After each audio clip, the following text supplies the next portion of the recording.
Uma mudança no topo da hierarquia, tendências preocupantes envolvendo duas gigantes em crise, e um retorno frustrante à Fórmula 1 foram algumas das histórias do último fim de semana em Imola. Aqui vão então 10 anotações sobre o Grande Prêmio da Emília-Romanha. Os papéis se inverteram em Imola. Num dia quente, em que a boa gestão dos pneus foi essencial para vencer, quem dominou foi a Red Bull e não a McLaren. Isso aconteceu só 2 semanas depois de a equipe britânica ter dado um show em condições parecidas em Miami. A McLaren disse que ficou surpresa com a velocidade da Red Bull e afirmou com firmeza que a Red Bull deu um passo adiante. Mas a Red Bull parece convencida de que não fez nenhuma grande mudança no carro e que na verdade foi a McLaren quem recuou. Seja como for, os detalhes fizeram a diferença. Uma atualização modesta ajudou a Red Bull a deixar o carro com um equilíbrio melhor, e isso criou um ciclo virtuoso. O RB21 passou a deslizar menos, o que ajudou os pneus a se manterem numa faixa ideal de temperatura. Tudo isso manteve o carro mais estável. O traçado da pista também foi fundamental. A Red Bull é mais eficiente que a McLaren nas curvas de alta velocidade, que são abundantes em Imola. Já o MCL39 vai bem em zonas de tração e curvas lentas, que são bem mais escassas nesse circuito.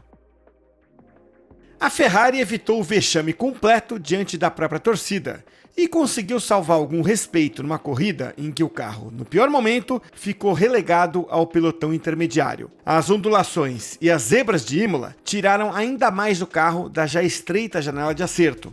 Enquanto a equipe espera por uma atualização na suspensão prevista para o meio do ano, os 2 pilotos acabaram eliminados no Q2. Charles Leclerc já estava desanimado depois da classificação e não melhorou nada depois da corrida. E foi prejudicado ainda pela entrada do safety car, que beneficiou outros pilotos.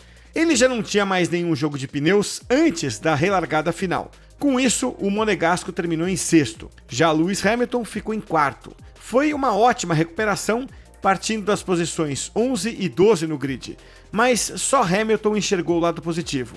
Ele esteve bem mais animado e otimista durante todo o fim de semana, talvez por estar começando a igualar o ritmo de Leclerc, mesmo com a Ferrari em queda.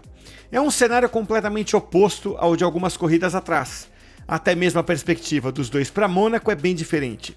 Leclerc espera o pior, e Hamilton está curioso para ver se a Ferrari vai conseguir repetir no Principado o bom desempenho que já mostrou em outros anos. O que era um ponto de interrogação em 2024 parece agora ser uma resposta definitiva.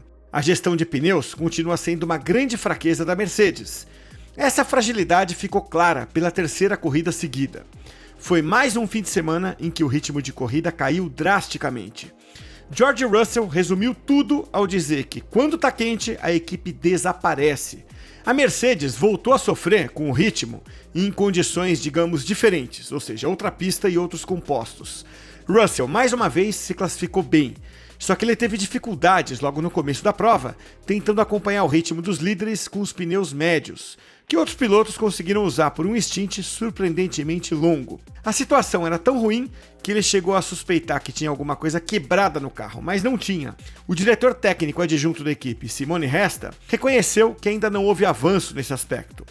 Russell disse que isso não chega a ser uma surpresa, já que a equipe já tinha identificado um problema de superaquecimento, ora no eixo dianteiro, ora no traseiro, dependendo da pista. Ou seja, não é a primeira vez que acontece, mas o problema nunca tinha ficado tão escancarado. Fernando Alonso se autoproclamou o piloto mais azarado do mundo. Pelo menos foi isso que ele disse no rádio durante a corrida em Imola. O espanhol tem um certo talento para declarações dramáticas, mas dessa vez deu para entender. A seca de pontos em 2025 continua. Dessa vez, a frustração veio por um motivo novo. Depois de muito tempo, a Aston Martin finalmente parece ter trazido um pacote de atualizações relevante. Alonso fez a parte dele, com uma baita volta na classificação que garantiu o 5º lugar no grid.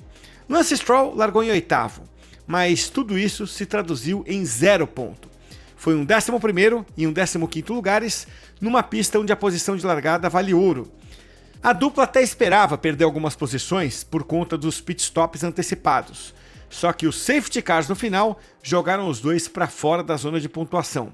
Depois da frustração de ter jogado no lixo uma boa chance de pontuar, deve vir algum alento agora.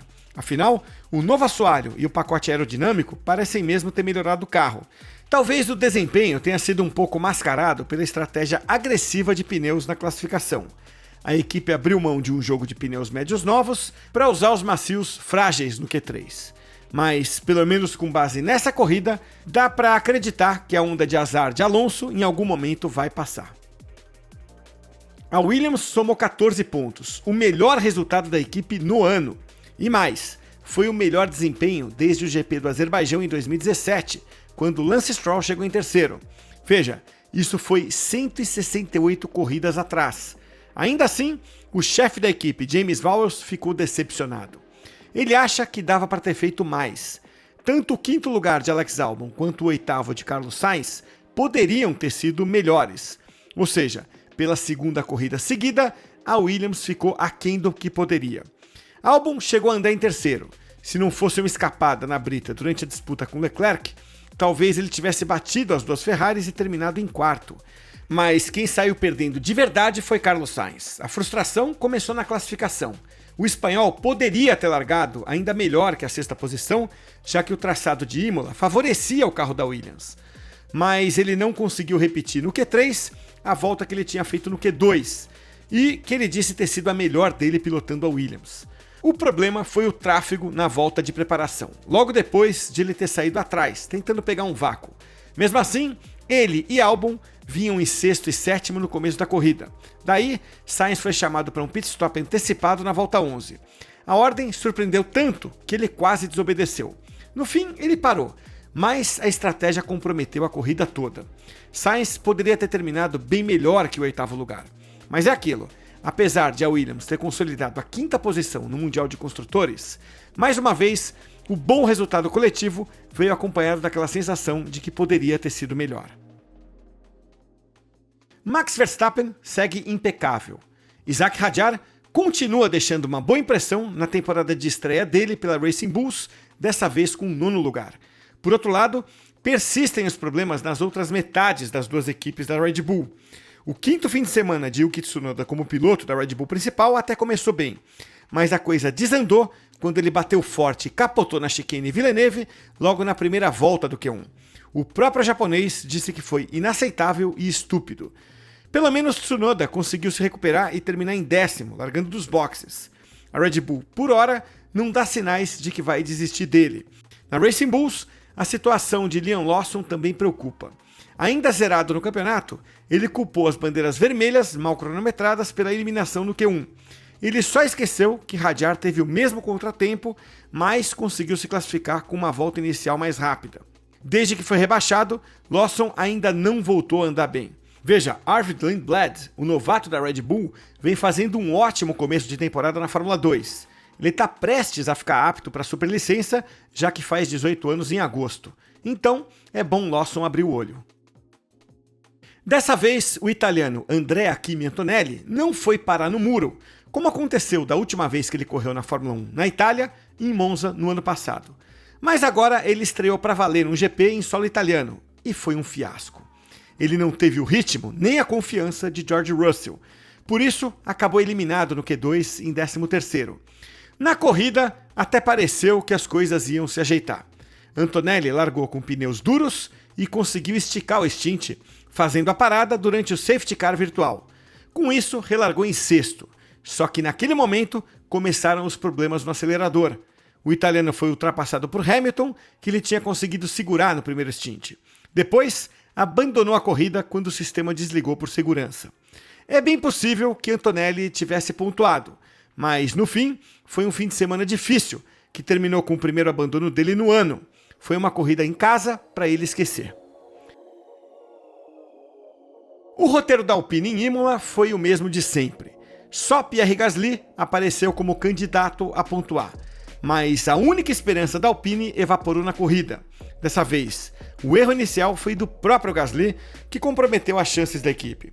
Depois, as estratégias e a entrada do safety car só pioraram as coisas. Bom, pelo menos ele estava na briga, diferentemente do estreante Franco Colapinto, que não chegou nem perto disso. Ele bateu forte e ficou pelo Q1.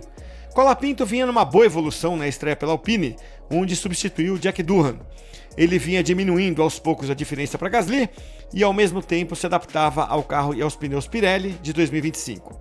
O argentino tinha tudo para avançar para o Q2. A diferença não teria sido maior do que a que Durham costumava apresentar, mas Colapinto acabou aparecendo nas manchetes por 3 motivos ruins. 1. O acidente na classificação.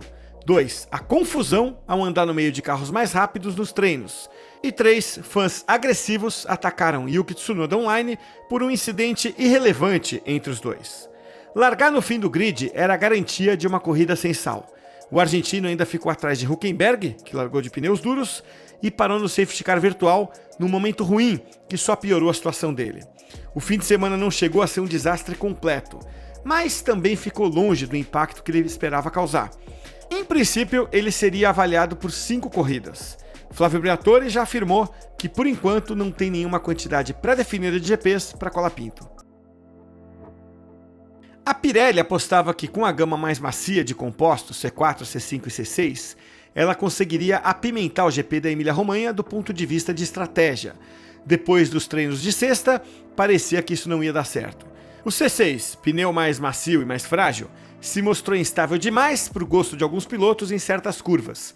Por isso, ele não foi automaticamente a melhor escolha para a classificação.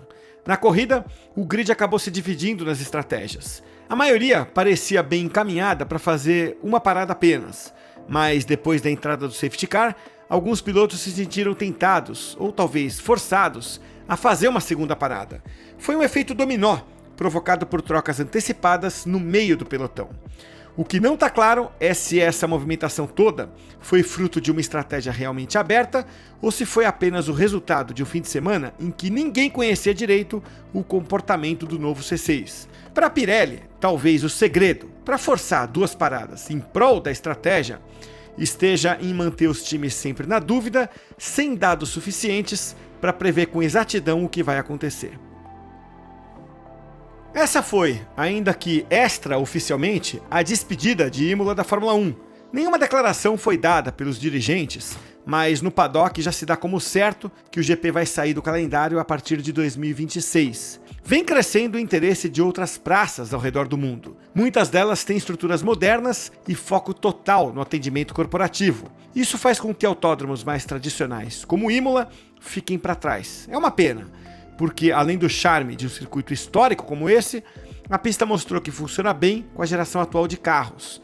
Com a escolha certa de pneus, houve muitas ultrapassagens, manobras agressivas e, com certeza, mais ação do que em vários outros circuitos que a Fórmula 1 visita hoje. Mas talvez esse não seja o fim definitivo. Da última vez que a Fórmula 1 saiu de Imola, o retorno parecia improvável e mesmo assim aconteceu. O tempo vai dizer.